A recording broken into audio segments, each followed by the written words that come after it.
Solomon and the Demons.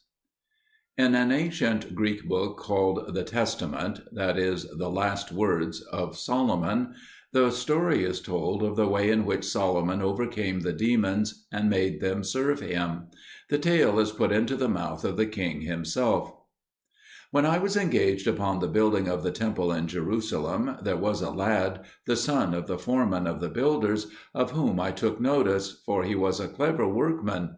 Indeed, so skillful was he, that I increased his wages and his allowance of food above the rest. Yet in spite of that, as I saw him by day, I noticed that he was becoming thin and weak and pale. So one day I called him and asked him whether anything was the matter with him. At first he would not tell me, but when I pressed him, he said, "I know not whether you will believe it, O king, but a strange thing has been afflicting me. Every night when I go to my bed, something comes and sucks my right thumb, and moreover it steals away my food, and I feel that it is taking away all my strength, and I believe that it is an evil spirit." When I heard that, I went back to my palace, and thought earnestly, and consulted the writings of the ancients, and I prayed that a way might be shown to me how I could set the lad free from the power of the demon. And after some days there came to me an angel, and brought me a ring with a stone in it, on which was cut the figure that is called the Pentalfa, and within it the name that may not be spoken. And he told me what I must do with it.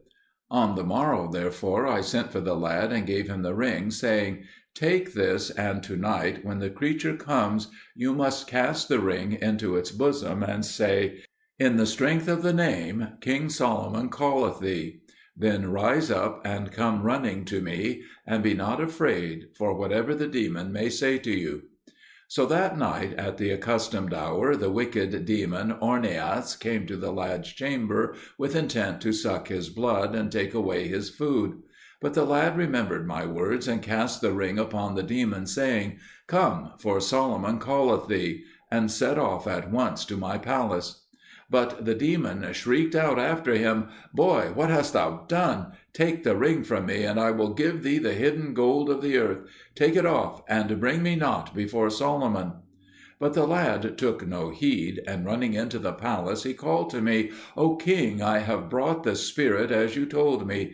He is there before the door, screaming and entreating me, and promising me the hidden treasures of the earth, if I will not force him to come to you." Then I rose up from my throne and went out into the court of the palace, and saw the creature, in the form of a flame of fire, quivering and shrinking. And I stood over it and said, "What is thy name?" And it answered, "Ornias." And I bade Ornias reveal to me, in the strength of the ring, how I should make him subject to me. And he told me where his abode was, and how he afflicted men, and all that I asked him. Then I sealed him with the seal of the ring, and appointed him to hew stones for the building of the temple. Thereafter, when I had considered what I should do, I called for Ornias and delivered the ring to him, and bade him bring before me Beelzebul, the prince of all the demons. So Ornias went to Beelzebul, and found him sitting upon his throne, and said, "Solomon calleth for thee." And Beelzebul said scornfully, "Who is this Solomon of whom thou speakest?" And Ornias cast the ring into the bosom of Beelzebul, and said again, "Solomon calleth for thee." And at that Beelzebul uttered a mighty roar, and cast forth from his mouth a great flame of fire. But he must needs rise up from his throne, and follow Ornias, and stand before me. And when I saw him, I gave thanks to the Most High, who had given me power over the demons. And I spoke roughly to him, and he promised to bring before me all the demons, and that they should be subject to me, and do all that I commanded them. And I appointed him to saw blocks of marble in pieces for the work of the temple. But when the other demons saw their lord and master laboring like a slave, they shrieked aloud and were sorely dismayed. After that I sent for many of the chiefs of the demons, one by one, and questioned them concerning their deeds, what diseases they sent upon men, and what secret things they knew, and how they were to be subdued. And when they had told me, I bound them and set them to work upon the building of the temple. Now the shapes in which they appeared before me were manifold. One was like a beautiful woman, but she had one foot like an ass's hoof, and another like a man without a head, and a flame of fire coming out of his neck. Another like a great dog. These two I bound together, and the dog kept watch over the headless man, and the flame of fire that came from his neck gave light to the workmen by night. There were also dragons, one with 3 heads, and one with the head of a man. Another had a face that shone with a green light, and hair like serpents, but the rest of his body was darkness. And yet another was a dark man with shining eyes and a drawn sword in his hand, who said that he was the spirit of one of the old giants who perished in the days of the flood. And of some I saw no shape, but only heard a voice. But over all of them I had dominion, and I appointed them tasks. Some I made to carry water to the builders, and some made ropes. Others melted the gold and silver, and others lifted the stones. So the temple was built speedily, and I, Solomon, enjoyed great honour and peace and tranquillity in my kingdom, and the kings and princes of all the regions round about came to visit me, and brought me precious gifts, and my kingdom was greatly exalted. Now in those days, as I was sitting on my throne in the midst of my palace, and Ornias the demon was standing by me, there came before me an old man, one of my workmen, and cast himself down before me, and cried to me to do him justice against his son. For his son ill-treated him, and beat him, and plucked out his hair. When I heard that, I had pity on him, for he was an old man and weak. And I sent for his son, and asked him why he dealt so with his father. But the son denied it, saying, I am not so given over to wickedness that I should strike my father. Be it far from me, O king, I have done no such evil. I sent him away, therefore, and called his father again, and bade him be reconciled with his son. But he said, Nay, but let him die the death. Wherefore I was perplexed, and it was in my mind to give sentence against the young man. But it happened that I looked at Ornias the demon, and saw that he was laughing. So I sent the people away, and said to Ornias, Accursed one, why dost thou laugh at me? He answered, Forgive me, O king, it was not at thee that I laughed, but at this wretched old man, because he is contriving an evil death for his son, and lo, in 3 days his son will fall sick and die. Then said I, Is this the truth? And he said, It is. Then I sent for the old man and his son, and said to them, Strive to make agreement between yourselves, and after 3 days come again to me, and in the meantime I will send you your food from my table. And they did obeisance and departed. And when the 3 days were past, I saw the old man come into the judgment hall, and he was dressed in garments of mourning, and his face was sad. I said therefore to him, Where is thy son? And he answered, I have no son. This day have I carried him to his burial.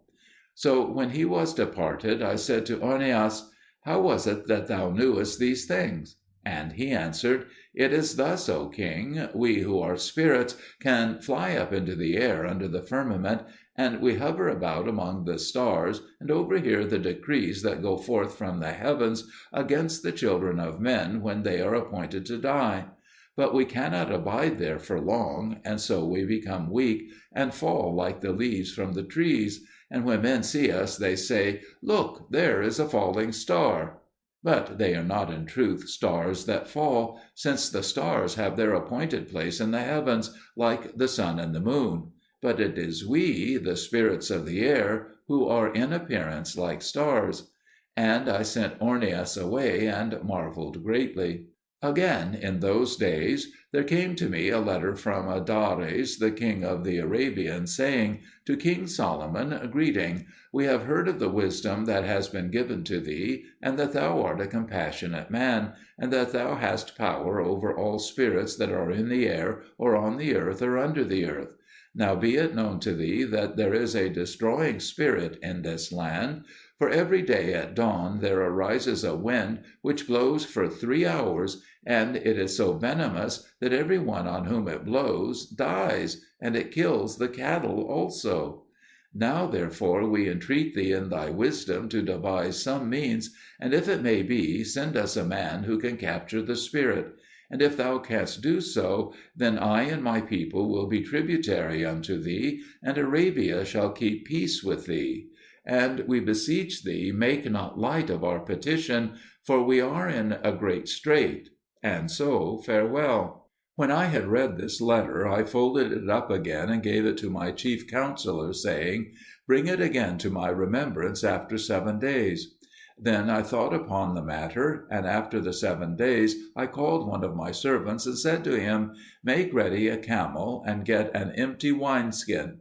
And he did so. Now the wineskin was made of a whole hide of a beast, so that it had the upper parts of the 4 legs remaining upon it, the legs being sewn up, and the neck open. I said to him further, "Take this ring, and go into Arabia, to the place where the venomous wind blows, and take the skin and hold the ring in front of the mouth of the skin towards the wind, so that the wind shall blow through the ring. And when the skin is blown up, you will know that the demon is inside it.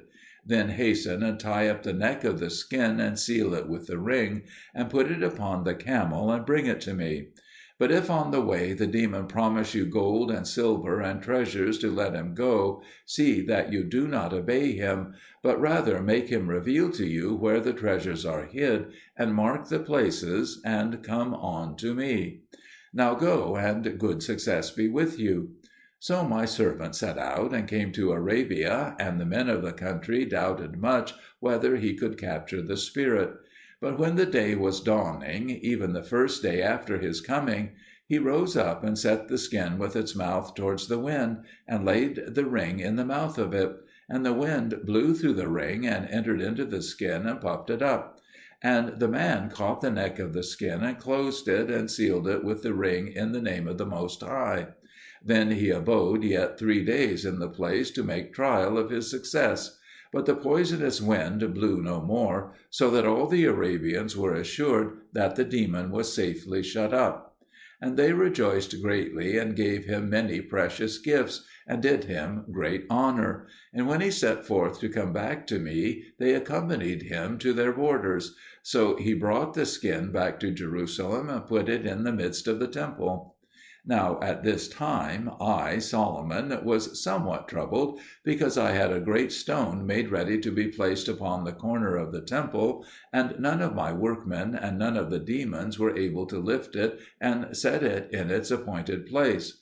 But I was exceedingly desirous to put it there, because it was of such beauty and excellence. And on the morning after my servant was come back out of Arabia, I went down to the temple, thinking by what means I could lift the stone. And as I entered the temple, I saw the skin, and it rose up and hopped 7 paces, and fell on its face, and did obeisance to me. And I marvelled, and bade it stand up, and it stood on its feet, puffed up with wind. Then I asked, "Who are you?" And a voice answered me from within the skin, "I am Ephippas, who dwell in Arabia." And I said, "What can you do?" And it answered, "I can overturn kings' palaces, and wither the green trees of the wood, and I can move mountains." Then I said, "Are you able to move this stone, and lift it up and set it upon the corner of the temple?" And it said, "Not only can I do so, O king, but if I have the demon that is in the Red Sea to help me, I can bring up the great pillar that is there, and set it in whatever place you command." So I said, "Lift up the cornerstone." And the skin first of all became flattened, as if the wind was gone out of it, and slipped itself under the stone, and then it blew itself out again, so that the stone was lifted up upon its back, and it walked upon its stumps, bearing the stone, to the ladder, and climbed up and set the stone safely in its place upon the corner of the temple, and I was greatly rejoiced, and all Jerusalem with me. After that I sent Ephippas to fetch to me the demon that is in the Red Sea, and commanded them to bring with them the great pillar. And after a while I saw the pillar being borne through the air, and was astonished at the strength of the two demons. And when I considered with myself how mighty they were, and how they could shake the whole world in a moment of time, I feared to let them go. I made therefore a circle about them in the air with my ring, and said, "Stay there." And the demons stayed, holding the pillar sloping between heaven and earth, and there they are to this day. And if any one looks, he can see the pillar sloping in the heavens, but the demons he cannot see. But when they let fall the pillar, then will be the end of the world. Footnote: I believe that the pillar is the Milky Way. It is certainly meant to be one of the constellations. End note.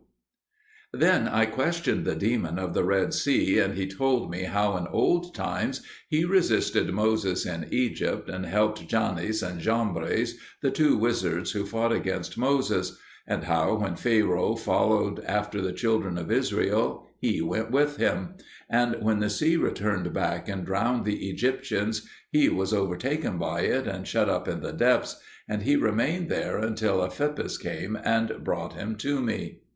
Thus I, Solomon, had power over the spirits of the earth, and of the air, and of the water, and made them serve me, and my kingdom was exalted, and there was peace in my days.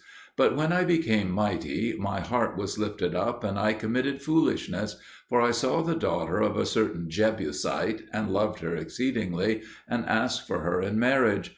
But her kinsfolk said, "You shall not take her to be your wife, except you worship our gods, even the great gods Remphan and Moloch."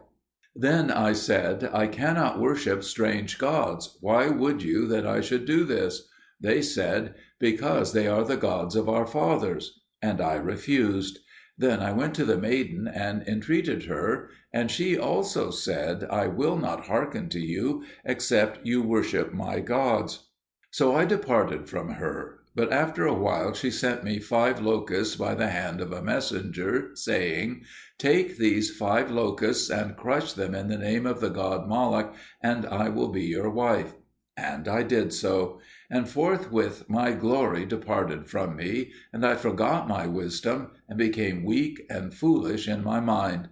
And the heathen woman compelled me to build temples to the false gods, to Baal and Remphan and Moloch, and my spirit was darkened within me, and I became a byword among men and demons. Therefore have I written this testament, that men might remember me, and think of their latter end as well as of their beginning. Legend 7. The story of Ebedmelech the Ethiopian, and of the death of Jeremiah. When the time was come when it was ordained that Jerusalem should be laid waste by the king of the Chaldeans, God spake to Jeremiah the prophet, saying, "Depart out of this city, for I am about to destroy it for the wickedness of them that dwell therein." But Jeremiah answered, "Suffer me, I beseech thee, Lord, to speak a word." And he said, "Say on." And Jeremiah said, "Wilt thou indeed deliver thy chosen city into the hands of the Chaldeans, that their king may boast himself against it, and say, I have prevailed against the holy city of God? Not so, Lord; but if it be thy will to destroy it, overthrow it rather with thine own hand." And he said, "Neither the king nor his power shall prevail to destroy it, unless I first open the gates thereof to him. Come therefore at the 6th hour of the night to the city wall, thou and Baruch the scribe, and I will show you what I will do." Jeremiah therefore rent his clothes, and put ashes upon his head, and went and found Baruch in the temple. And when Baruch saw him, he was dismayed, and cried out, "What is the matter?" And when Jeremiah had told him that which was proposed concerning the city, he also rent his clothes, and they remained both of them in the holy place all that day weeping. But at the 6th hour of the night they went out and walked upon the city wall. And suddenly they heard the sound of a trumpet in heaven, and there came down angels bearing torches of fire in their hands, and alighted upon the 4 corners of the wall of the city. Then Jeremiah and Baruch perceived that the desolation of Jerusalem was indeed at hand. And Jeremiah cried out to the angels, I beseech you, destroy not the city until I have spoken a word to the Most High. So the angels stayed their hand, and Jeremiah said, Lord, now we know of a truth that the city will be delivered into the hands of the Chaldeans. Tell us, therefore, what wilt thou that we shall do with the holy vessels of the temple? And he answered, Commit them to the earth, and say unto it, Hear, O earth, the voice of him that separated thee from among the waters, and sealed thee with 7 seals unto 7 ages, even until the time wherein thou shalt be renewed in beauty. Keep these vessels of the sanctuary until the coming of the Beloved. And Jeremiah continued and said, I beseech thee, show me what shall I do for Ebedmelech the Ethiopian, because he showed me great kindness, and delivered me out of the pit wherein Zedekiah cast me. And I would not have him see the desolation of the city, for it would grieve him to the heart. The Lord said, Send him to the vineyard of Agrippa, which is on the other side of the hill, and I will shelter him until I bring back the people to the city. And as for thee, go thou with thy people to Babylon, and remain there to comfort them until they return hither, and let Baruch abide here until I send him word. Then he commanded the angels, and they brake down the corners of the wall, and loosened the foundations, and made weak the fastenings of the gates. And after that a great voice sounded out of the temple, saying, Enter, ye enemies, and come in, ye adversaries, for he that kept the house hath departed from it. And the angels went up again into heaven. But Jeremiah and Baruch went into the temple, and took the vessels of the sanctuary, and delivered them to the earth, as they were commanded. And forthwith the earth opened her mouth, and swallowed them up. And for the rest of that night they wept and lamented. And in the morning Jeremiah called for Ebedmelech, and said to him, Take a basket, and go to the vineyard of Agrippa, and fetch me some figs, that I may give them to the sick and needy among the people, and the blessing of God go with thee. And Ebedmelech set forth. On that same morning the host of the Chaldeans surrounded the city, and a trumpet sounded in heaven, and they came against the city, and the gates gave way before them, and the wall fell, and they entered the city and laid it desolate, and took the people captive. But Jeremiah took the keys of the temple, and went outside the city, and threw them up towards the sun, saying, O sun, I say unto thee, take these keys, and keep them until God shall require them of thee, for we are not found worthy to keep them any longer. And they vanished out of his sight. Then he returned, and the Chaldeans took him prisoner, and carried him away to Babylon. But Baruch fled, and took refuge in a tomb, and there he remained in great sorrow of heart. Now Ebedmelech had gathered the figs and filled his basket, and by the time he had finished, the day had become burning hot. So he sat him down under a tree to rest a little, and then laid his head on the basket of figs and fell into a slumber. And he slept for 66 years without waking. And when the 66 years were over, and the time of deliverance of the children of Israel was near, Ebedmelech woke up and said to himself, I should have been glad to sleep a little longer, for my head is still heavy. I have not slept my sleep out. And he uncovered his basket and looked at the figs, and saw that they were oozing with juice, and said again, Well, I should like to sleep yet a little, but I am afraid I may have overslept myself. And if I do, Father Jeremiah will be disappointed, for if he had not been in haste for the figs, he should have not sent me out so early. So he rose and picked up his basket of figs and put it on his shoulder, and went back to Jerusalem. When he came near the city, he could not recognize it, and when he had entered the gate, he could not either find his own house or see any of his acquaintance. He said therefore within himself, Some strange delusion has come upon me. I have missed my way in coming over the hills. It must be that I was not fully awake. This will be a wonderful thing to tell Jeremiah when I meet with him. And he went out of the city. But when he looked back upon it, he could see that it was indeed Jerusalem. And he said, It is surely the city, yet there is something wrong. He went into the city the second time, but he could find none that knew him. And he said, God preserve me! Verily a delusion has fallen upon me, and went outside the city and sat down with the basket of figs, saying, "Here will I sit until my eyes are opened, and I can discern the truth." After some time he saw an old man coming from the fields, and said to him, "Old man, what is this city, I pray you?" The old man said, "It is Jerusalem." Ebedmelech said, "Where are Jeremiah the prophet and Baruch the scribe?" The old man answered, "You are certainly not of this city, that you inquire concerning these men.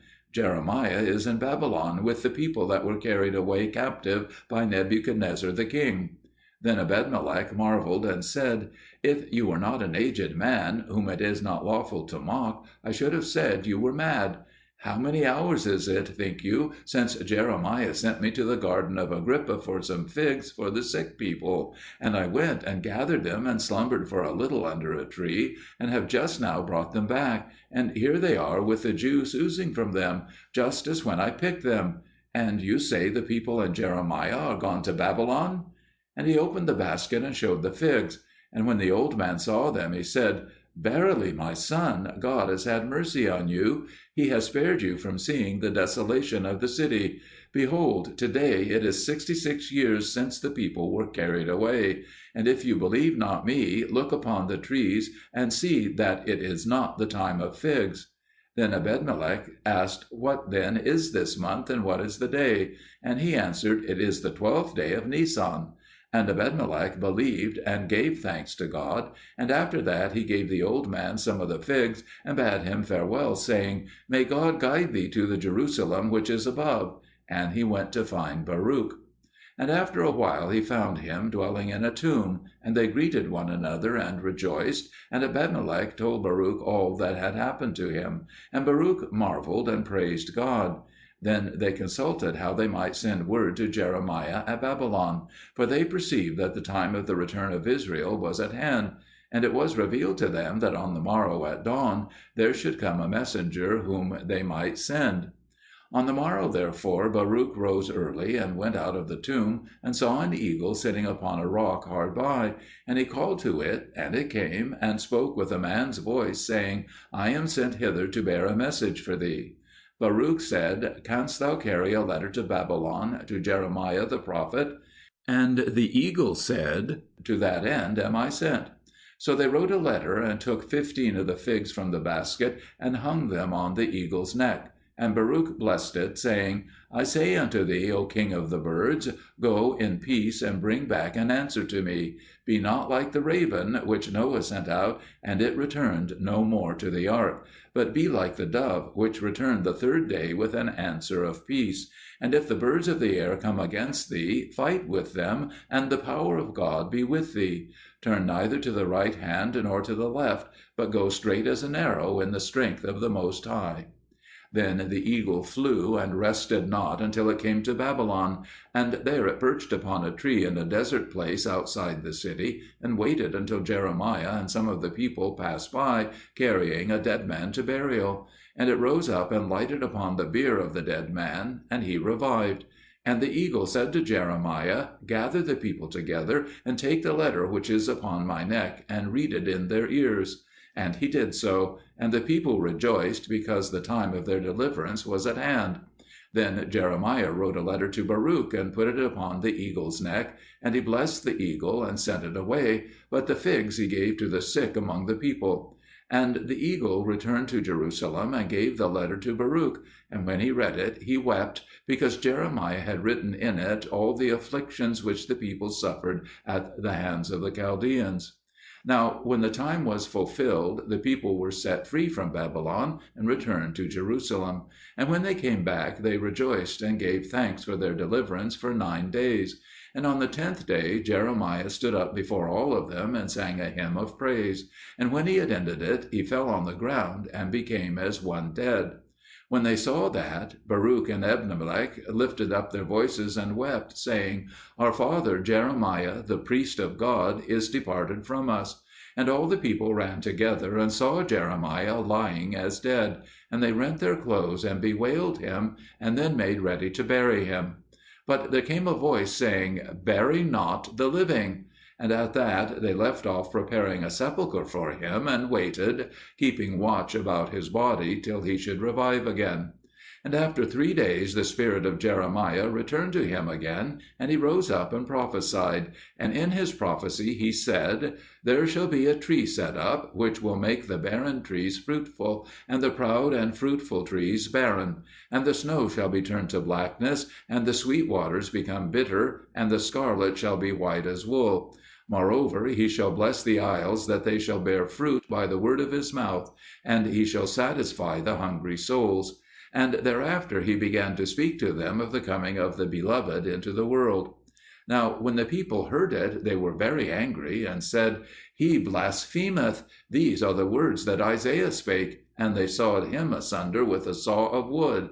Let us slay Jeremiah also, but him we shall stone with stones. And Baruch and Ebedmelech cried out against them, Do not this great wickedness. But Jeremiah said, Be silent, for they shall not kill me before I have delivered to you all that I have seen and heard. Fetch me a great stone. And when it was brought, Jeremiah prayed and said, O light of the ages, cause this stone to appear in my likeness. And immediately the stone took upon it the likeness of Jeremiah. And the people began to stone it, believing that it was Jeremiah. And in the meantime he went on speaking to Baruch and Ebedmelech, until he had committed to them all the mysteries which he had heard while he lay in a trance. Then he arose and stood forth in the midst of the people, and the stone cried out with a loud voice, O foolish people, why stone ye me, thinking that I am Jeremiah? And behold, he is in the midst of you. And their eyes were opened, and they ran upon him and stoned him, and his ministry was accomplished. But Baruch and Ebedmelech buried his body, and they took the stone and set it up over his grave, and wrote upon it, This is the helper of Jeremiah.